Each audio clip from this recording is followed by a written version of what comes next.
गुप्तचरों, अपने मंत्रियों को बुलाओ।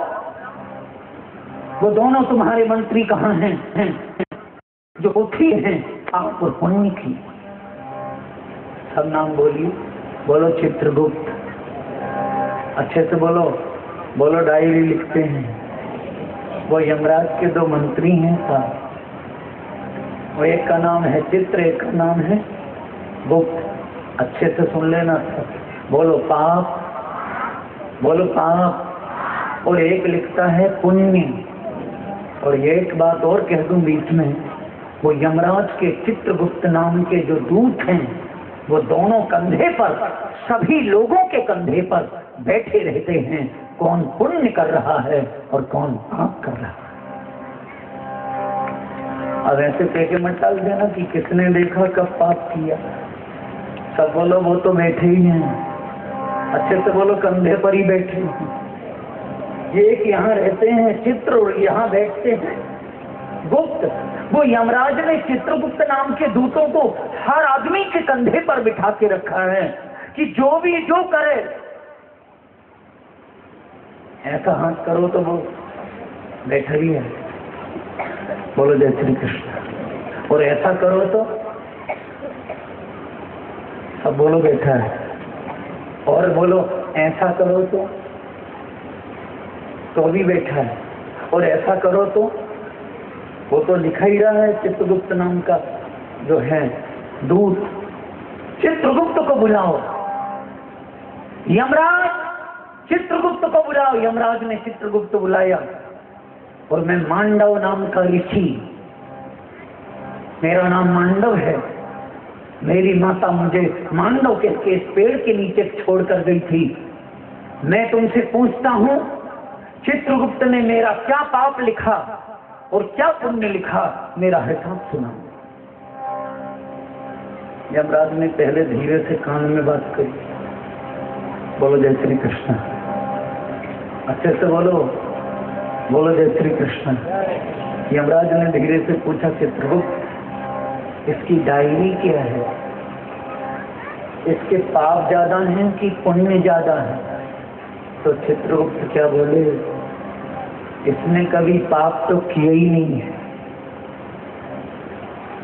सब पुण्य ही पुण्य है। जन्म हुआ और पेड़ के नीचे रह गया, इसलिए पाप तो इसने कभी किया ही नहीं है, सब पुण्य है।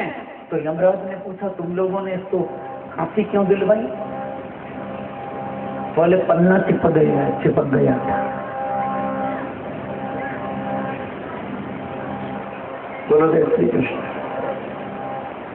महाराज इनके खाते का पन्ना चिपक गया था और दूसरे का पन्ना आ गया था।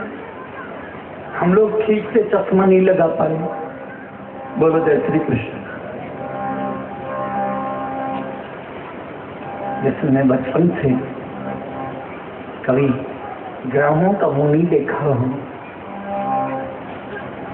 किसी स्त्री पुरुष को नहीं देखा, केवल मुरली वाले को देखा है।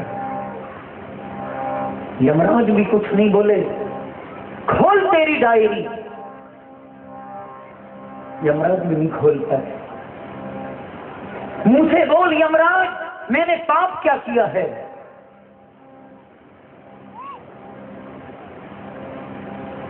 अब बोलो। बोलो लोग कितने ही, अच्छे से बोलो, लोग कितने ही परेशान हो। बोलो अंतिम हो, फिर भी बात घुमाना झूठ बोलना छोड़ते। यमराज जल्दी बोल, मैंने क्या पाप किया है? तो यमराज ने देखा कि डायरी में तो कोई पाप नहीं। फिर मुझे सूली पर क्यों लटकाया? मेरी तपस्या भंग करके मेरे पास साधुओं के राजा का सारा धन क्यों जबरदस्ती रखवाया? यमराज धीरे से मालूम क्या बोले, आप जब 3 साल के थे तो उड़ने वाली वो उड़ती है ना रंग बिरंगी, क्या बोलते, उसकी आंख में पंखे में अपने कांटा चूक दिया था। अब बोलो घुमा दी, बोलो लपेट दी, बोलो जबरदस्ती लगा दी। यमराज मैंने पाप क्या किया है? बोले जब आप 3 साल के थे ना, तब आपने तितली के पंखे में कांटे चूट दिए थे। उसने कहा डायरी खोलो। बोले डायरी में हम लिख नहीं पाए।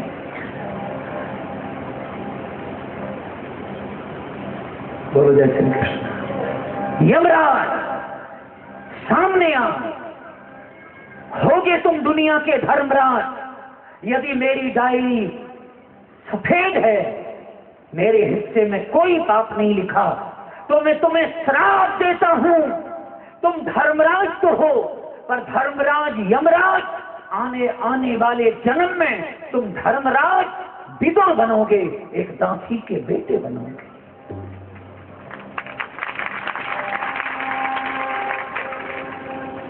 अच्छे से बोलो, बोलो। विदुर बहुत ज्ञानी थे, और दासी पुत्र बनना पड़ा।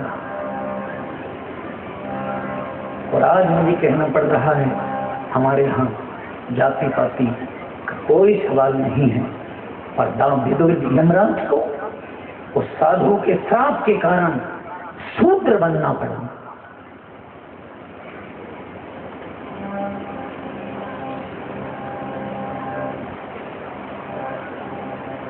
जिसने कभी कोई पाप नहीं किया,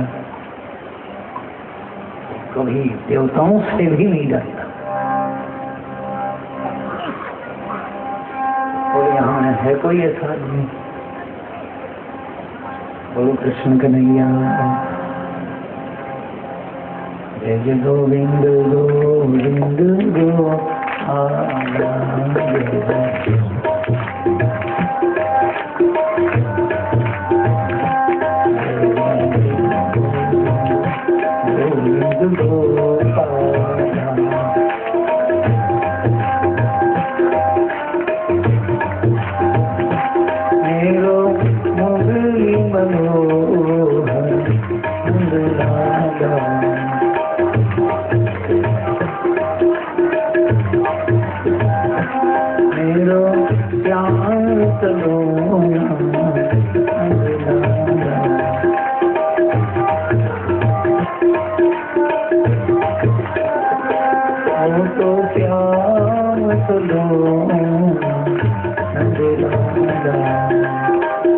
आज भगवान का अवतार होगा।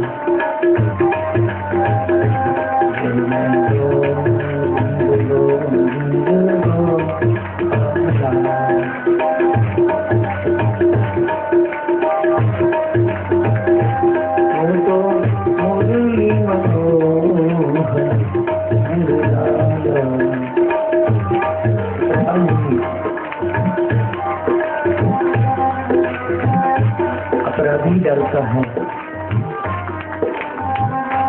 हो सके अपराध नहीं करना।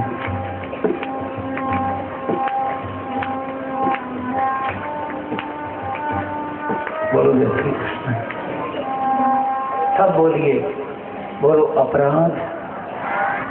शासन की भाषा में अपराध है, और भगवान जो सरकार की भाषा में अपराध है, जो देवताओं की भाषा में सब बोलो पाप है। जैसे सरकार मानती है कि अपराधी है, इसने किसी को छेड़ा है, उसे देवता लोग मानते हैं ये पापी है। बस अंतर केवल भाषाओं में है। तो प्रार्थना करूंगा,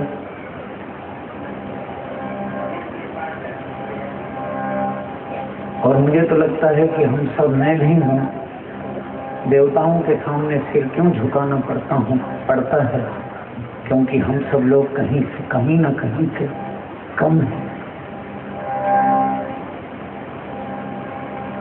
सब बोलो नाक घींचते हैं, अच्छे से बोलो नाक घींचते हैं। कई लोग तो इतनी जोर से घिसते हैं कि निशान बन जाता है। फिर बोलो सिर घिसते हैं, और भगवान के सामने नाक रगड़ के, और क्या बोलते हैं, गलती हो गई हो तो क्षमा करना। भगवान ने कहा डायरी भी तो बनाओ गलती कितनी हुई है।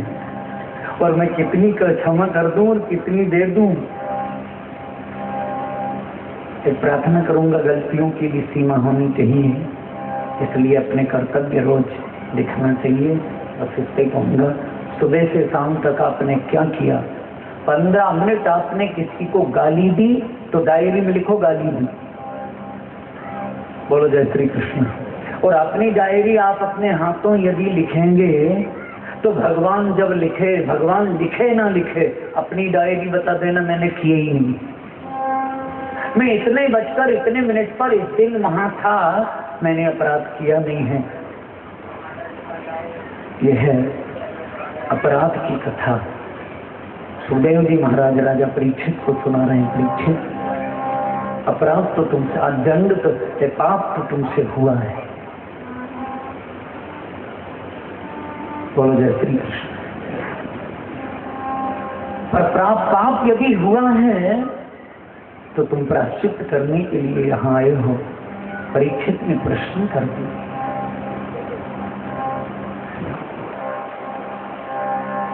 किम श्रेयः शास्त्र सारः। 6 प्रश्न हैं परीक्षित। श्रेय क्या है प्रभु? किम श्रेयः शास्त्र सारः और किम स्ववतार प्रयोजनम।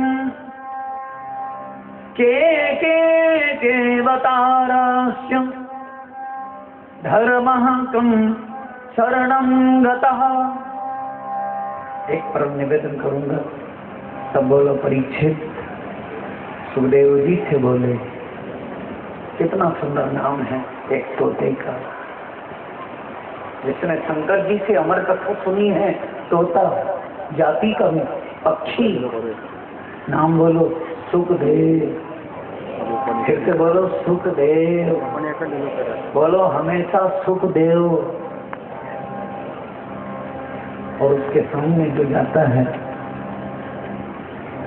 वो सुखी हो जाता है। मैं सबसे प्रार्थना करूंगा, एक हमारे यहाँ ग्रंथ है, जैसे पवित्र ग्रंथ है रामायण, ऐसे ग्रंथ और है। सब बोलो सुख सागर। फिर से बोलो सुख सागर। हिंदी में है, वो गाई नहीं जाती, रामायण तो गाना पड़ती है, पर सुख सागर हिंदी में है। और जो सुख सागर का पाठ करता है उसके घर में समुद्र जैसा सुख भरा रहता। इसलिए घरों में हिंदी की सुख सागर को पढ़ना चाहिए। रामायण में तो कहीं कहीं लिखा है कि कुछ कुछ चीजें माताओं को नहीं पढ़ना चाहिए, कहीं कहीं लिखा है कुछ कुछ चीजें नहीं पढ़ना चाहिए। रामायण में कभी कभी एक भ्रांति और भी है। बोलो जय श्री कृष्ण। रामायण आपके घर में है, सरल है, हिंदी में है। लोगों को एक भ्रांति है, यदि रामायण में सब कांड तो पढ़ो पर लंका कांड मत पढ़ो, नहीं तो घर में लंका कांड होएगा। सब बोलो झगड़ा कांड, बोलो युद्ध कांड। वाल्मीकि जी ने उसका नाम लंका कांड नहीं रखा है। वाल्मीकि जी अपने युद्ध का वाल्मीकि जी अपनी वाल्मीकि रामायण में उसको कहते हैं युद्ध कांड, युद्ध खंड। उसमें युद्ध हुआ है। जैसे हमारे यहाँ लोग मालूम एक बात और कहते हैं, घर में महाभारत नहीं रखो, और घर में महाभारत गृहस्थ लोग ना पढ़ें, ये लोगों की एक कहावत है। नहीं तो महाभारत जैसे 18 दिन भाई भाई में महाभारत हुआ, महायुद्ध हुआ, तो घर में भी महायुद्ध होगा। मैं प्रार्थना करूंगा, घरों में गृहस्थ को घर में बैठकर महाभारत पढ़ना तो नहीं चाहिए, पर ज्ञान की दृष्टि से संतों के आश्रम पर जाकर महाभारत पढ़ना चाहिए। और महाभारत में एक बात और लिखी है, सब बोलो शांति पर्व। महाभारत में 18 पर्व हैं, क्योंकि 18 दिन महाभारत का युद्ध चला था, इसलिए 18 पर्व हैं। और उसमें एक पर्व है शांति पर्व। जो घर में बैठकर वो शांति पर्व पढ़ेगा, उसके घर में अखंड शांति होगी। एक बात और सब बोलो, रामायण में लंका कांड पढ़ो ना पढ़ो, पर एक काम तो करना चाहिए हर घर में। बोलो सुंदर काम, अच्छे से बोलो सुंदर। जो घर में सुंदर कांड का पाठ करता है वो सुंदर हो जाता है। उनमें कांडों में सब अलग अलग है। जिसकी नौकरी छूट गई, सुन लो अच्छे से, बोलो जय श्री कृष्ण। दुकान लुट गई हो, किसी ने जबरदस्ती कब्जा करके दुकान छुड़ा ली हो, जमीन पर किसी ने कब्जा कर लिया हो, तो रात को 10 बजे घी का दीपक जलाओ और हनुमान जी के सामने एक कांड पढ़ना। अब बोलो किष्किंधा कांड। क्या पढ़ोगे? ये रामायण का कांड है। किष्किंधा कांड जो पढ़ेगा तो उसमें लिखा है सुग्रीव का गया हुआ राज वापस मिल गया था, और जिसकी भी धन संपत्ति और नौकरी चली गई हो वो भी वापस आ जाएगी, जो किष्किंधा कांड का हिंदी में पाठ करे। इसलिए सब अलग अलग बने। बोलो कृष्ण कन्हैया। सुखदेव जी से राजा परीक्षित पूछ रहे हैं,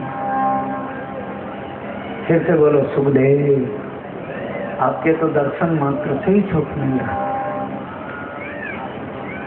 इसलिए प्रश्न है कि अवतार कितने हुए?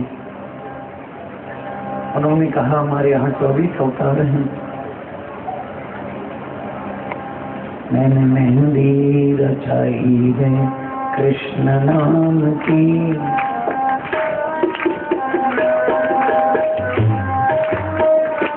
मैंने मेहंदी रचाई है कृष्ण नाम की,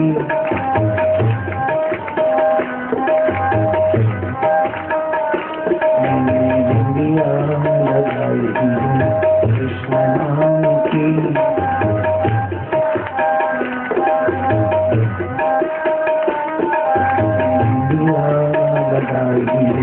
कृष्ण नाम की।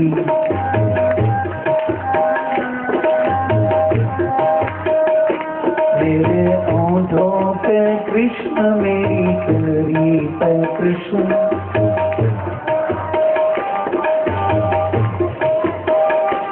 मैंने नखनी बढ़ाई है कृष्ण नाम की, नखनी बढ़ाई है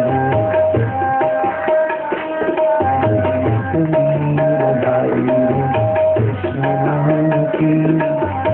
अवतार सुन रहे हैं, मुरली वाले का ध्यान कर रहे हैं। त्रिभुवास को शब्द इस महानिवृत्तिकार कहा। परीक्षित सबसे पहला अवतार है। अच्छे से बोलेंगे सब। बोलो नर नारायण भगवान। मेरे प्रभु ने सबसे पहला अवतार लिया है